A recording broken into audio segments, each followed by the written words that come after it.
All right, what is up, everybody? Today in this video, we are going to talk about a defensive end that is going to add some depth to our team, but I believe there's still a little bit of an upside that I think has a really good chance to make this team and actually make a difference, especially with all the injuries that we've seen on as far as the edge position on the defensive line.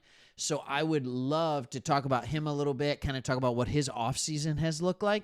But before we get into that, went to the store, made a little purchase today. All right, check this bad boy out. Jared Goff. Had to get this. I didn't have one of the new Lions jerseys yet that they switched over to last year. Big sale going on near me. I mean, that is such a beautiful jersey, isn't it? Aren't you just so thankful that we have good-looking jerseys?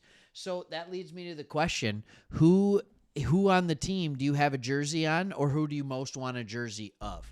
Have you gone out? Have you spent the money to go get a jersey? Who is it? I got one. I mean, me and Chris both got one. The other guy that's on this channel, he went with the black JMO. All right, check that out.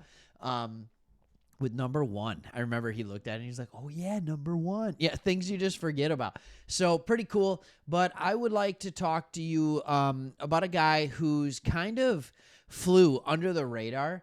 And it's Mitchell Agude. And I don't know if you remember Mitchell Agude. He's a guy that the Lions signed him back in 2024, and he was an undrafted rookie for the Dolphins back in 2023. They couldn't find a spot for him on their 53-man roster. They cut him at the end of camp.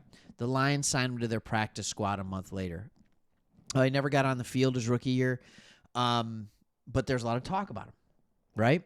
And then last year we had a bunch of injuries, and he ended up being able to make the 53-man roster and crack the edge rotation. All right? They wound up adding him to the practice squad early, but then he ended up playing. He played in 3 regular season games, including a big forced fumble in the Week 16 win against the Bears. All right? So these are kind of the things that we're looking at. Now they're talking about a lot of things in the offseason for him. Now, we all know it's best shape of your life season, right? A bunch of players are in the best shape of their lives and all that kind of stuff. And they got him running. There's a picture of him. I'll even let you see a little bit of it. Like, dude, yep, he looks fit.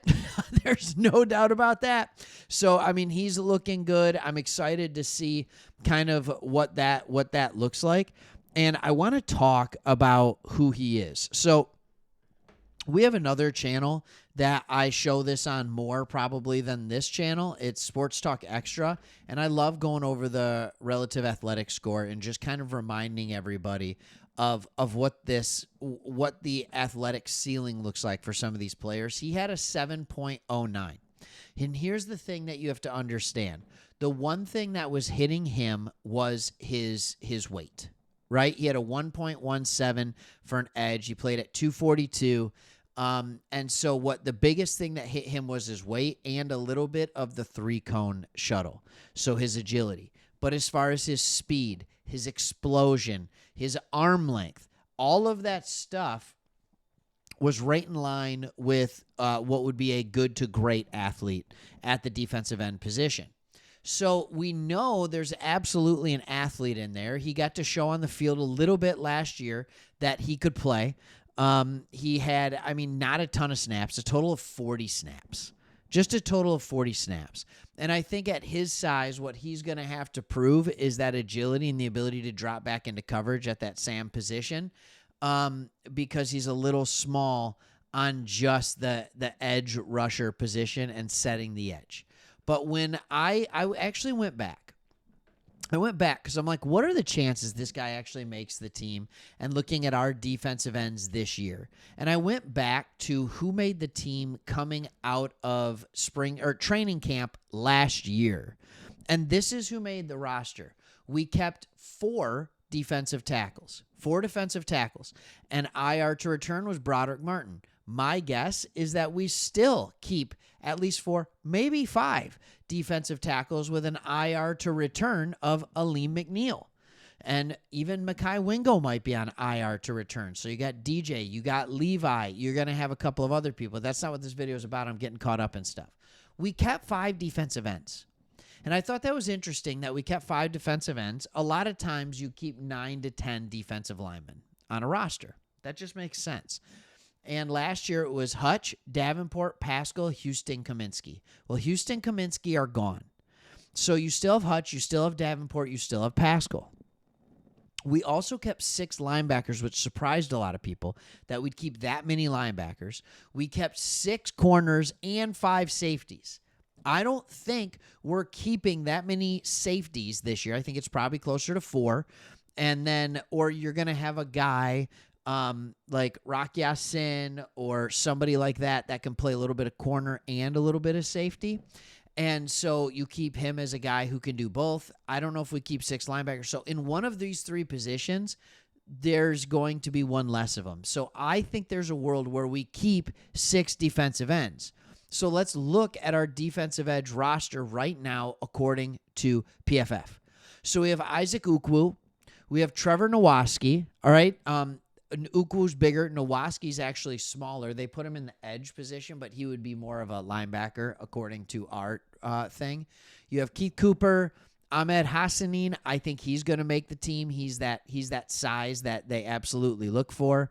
Nate Lynn, again, these are guys that are just coming in. Nate Lynn's undrafted. Cooper's undrafted. Nowaski, Ukwu, all those guys are undrafted.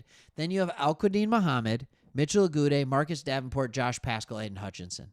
So, you know Hutch is going to make the team. Hello, duh. Pascal, very likely to make the team. Former second-round pick, you're not going to give up on him. Davenport is a lock to make the team. And then I would say Al-Quadin Muhammad and Ahmed Hassanin are very likely to make the team. That puts us at 5.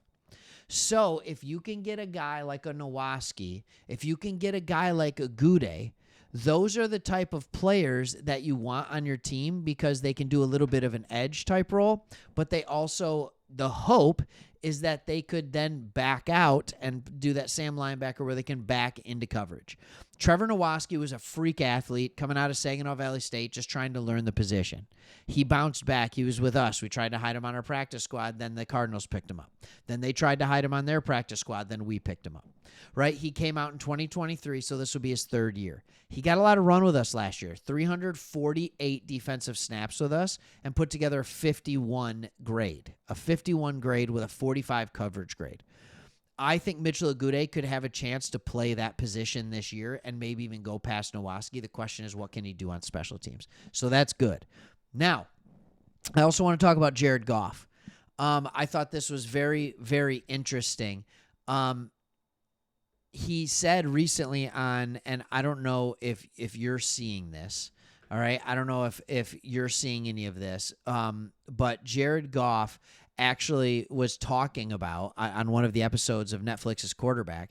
He said, when he was talking about the trade from LA, he's still a little salty about it. Look at this. He said, I think for me, ultimately it was the fact that there was not a conversation and there wasn't like a, hey, we're thinking of moving on type of thing. There was nothing, Goff said in the episode.